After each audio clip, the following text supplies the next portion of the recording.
Not long ago, I had a very busy day. There seemed to be many time-sensitive things that needed to be accomplished, and of course there was surprises, as there usually are. Phone calls you didn't expect. And as I went through my day, I noticed that it was different than some of the days that I've had in my past that had similar elements. And because I just simply moved forward to the next thing, and I did each thing, and I didn't get frazzled or hurried in the drama. And I just said, okay, we're going to do each thing that needs to be done and think about it in a time orderly fashion. Do the things that need to be done first, and just do it. And so, why did this happen? Because that's something we'd like to repeat, right? And it's true. I had an extra deep meditation that morning, which I'm sure it helped. And I've been really consistent with my meditation lately. That helps too. And it helps me remember that all the stuff that I quote unquote had to do was just stuff. And all that stuff was actually moving me where I wanted to go, so I don't know why I would be holding resentment towards it. But there's a lot of chaos in the meantime, right? But the real capital T truth is that I don't have to do or be anything to be enough. And the capital T truth is that the details and the trials of the moment are not really that big a deal in the truth that there's one presence and one power in the universe. Or even in the grand scope of my life, the details and the minutiae of the moment on that day, really not that big a deal.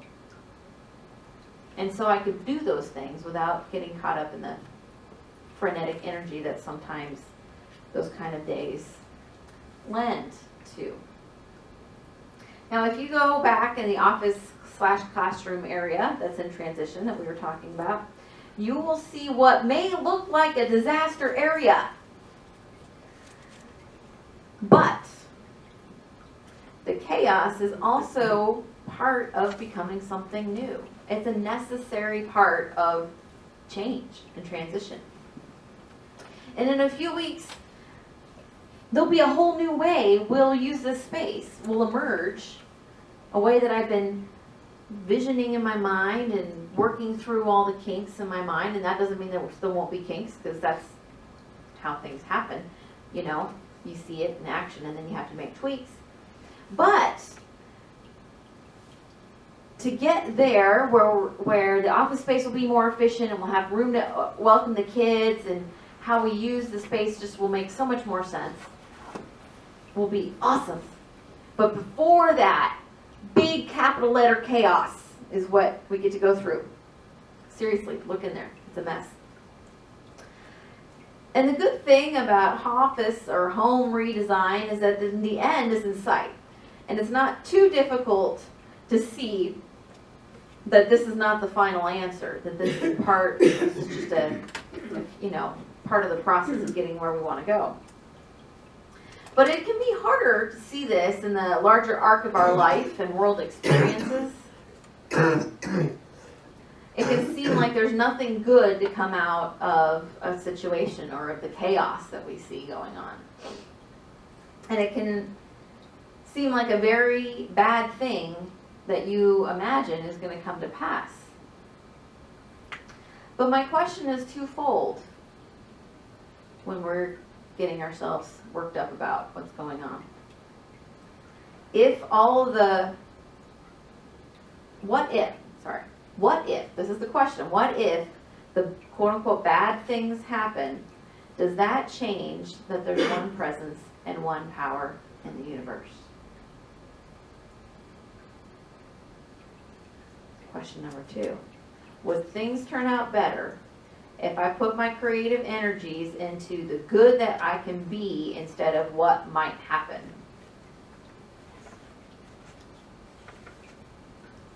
Yes, there are very scary things happening out there in the world. But it's been this way all throughout history. There's always been things happening that aren't very nice. One thing that's different now is that we have so much access to information. It's a deluge. It's a 24-hour news cycle. It's a lot harder to get away from the information about all the bad things that are happening. And this can have a paralyzing effect on the people who are trying to process the information. It's just too much information. But, or however, if we really believe that there's one presence and one power, and that it's God, and it's good, and it's everywhere present, why do we still insist that we're separate from that? I mean, I'm not saying that we don't all do it. We all do it. But it's just a question to think about when we're having a moment. That's interesting. I could choose something different. If we remember that we are divine love, that we are divine peace, divine wisdom, understanding, etc., etc., etc., how can we choose to respond to the experiences of the world and of our life in a way that increases love, life, vitality, harmony? We can take big actions. There are lots of big actions to be taken. But there's a lot of day-to-day actions that can be taken. Moment-by-moment actions. Like I did, recently, to not get in a fury over all the stuff. Did that make a difference in my day? Yes. Did it make a difference in my next day, knowing that I'd done that? Yes. Did it continue to make a difference? Yes. Did it make a difference to every single person I came across that day? Yes. Seems like a little thing, but not so little when you put it in context.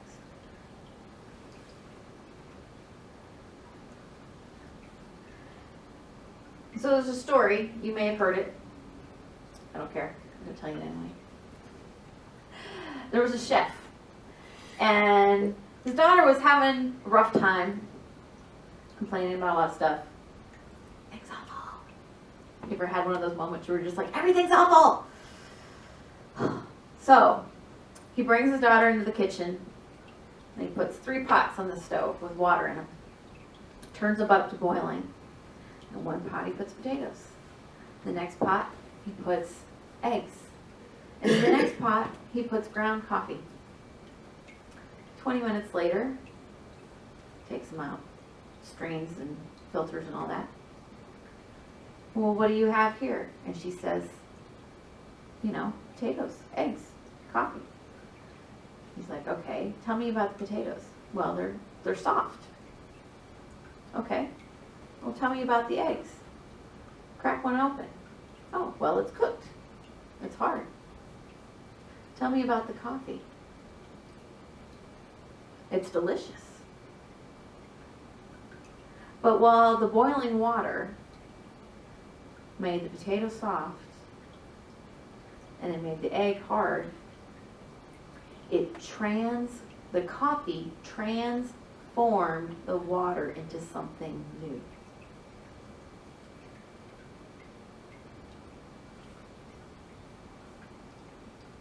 Potato and eggs are relatively separate from the thing that they were in, but the coffee actually took that boiling experience and became something new. It changed it. And I think that's what we're called to do. When many of you took metaphysics, and so this will sound familiar. There's 4 stages of, just stick with me, it's a little complicated. So we have kind of 4 levels of ways of being in the world. And we do them all, and we go back and forth. The idea is to get better and do. So there's victim, which is the world is, hold on, I wrote it down. The world is happening to me. the world is happening to me, victim. There's victor, the world, it's happening by me, so I'm doing things. Then there's vessel, which is as me. So like God is working as me. I'm doing things as God in the world. And then there's verity consciousness. And this is where we know that God is me and everybody else. So instead of the world, things happening to me, or I'm doing things, or I'm acting as a grand, the hands of God. When we get to verity conscious, we know we are that. And that means we really can transform any situation into, how can I show up as divine love, as divine peace, as wisdom, etc., etc., etc. So when I look at all the things that are going on in the world, we can choose to expect someone else to fix it. Or we can say, oh no, the sky is falling. Not that any of you would do that because you're here. So you're, I'm sure, way more enlightened than that. Just in case you have a moment. We just might have a moment, right? We all sometimes have a moment. And it's okay to have a moment and get it off your chest or whatever. Cry it out. But then we need to come back to the knowing the truth that we are that God consciousness. We are it. So we just need to remember and hold on and know that we can transform that water into coffee or tea, if that's your choice. But we don't have to become hard like the egg, and we don't have to become soft and squishy like the potato. We can transform whatever situations are happening in the world into something good. I don't think most of you will argue with me that coffee is something good. So we can transform that. And so when we remember to stand in verity, or even, we just move out of victim, we'll work on that first, and we keep working our way, we can do that. And so I invite you, as the newspapers keep telling us scary things, and our Facebook feeds, if you're doing that, telling you scary things, and the news reporters are telling you scary things, to remember there's lots of really great things going on in the world, for number one. And number two, how do I show up as divine love in the world? How do I show up as God? How can I do that more? How can I not, because like I told you the other day when everything was going, I could have totally gone victim, right? Oh my God, all this stuff is happening and I have to... I don't got time for that story. I don't want to take time for that story. I got better stories to write. And so, really quickly, I want to tell you the story of Jacob, which I probably have told you before, from the Bible, from Genesis. So probably didn't actually happen, but it doesn't matter because it's a good story, which is why it's in the Bible. If you want to know more about that, we'll do Bible class next month. But Jacob's brother was coming. Jacob thought his brother was coming to have a confrontation with him. And so he was kind of having a bad night. He was all by himself out in the desert. And someone came and started wrestling with him. All night he wrestled with this someone, whoever it was. And near the end, near the sun, the dawn was about to break, and the someone said, you have to let go before the sun rises. And he's like, I will not let go until you bless me.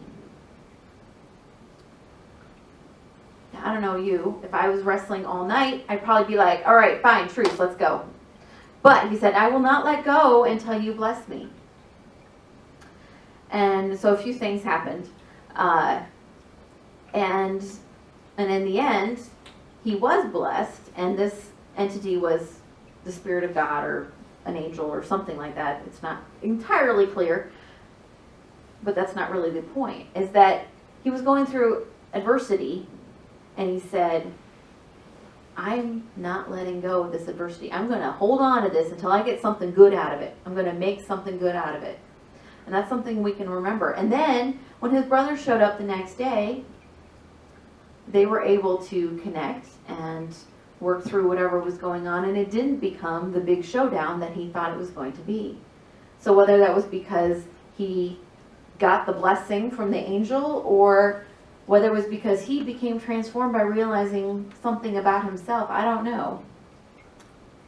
But I really like that story because it reminds us that even though when things we don't like are happening, we can say, there's a blessing in here and I'm going to keep pushing until I find it, darn it. Because I'm not a victim of the situation. And I'm not even making things happen. I am God. And when I remember that, the blessing happens. And that, I believe, is what is true.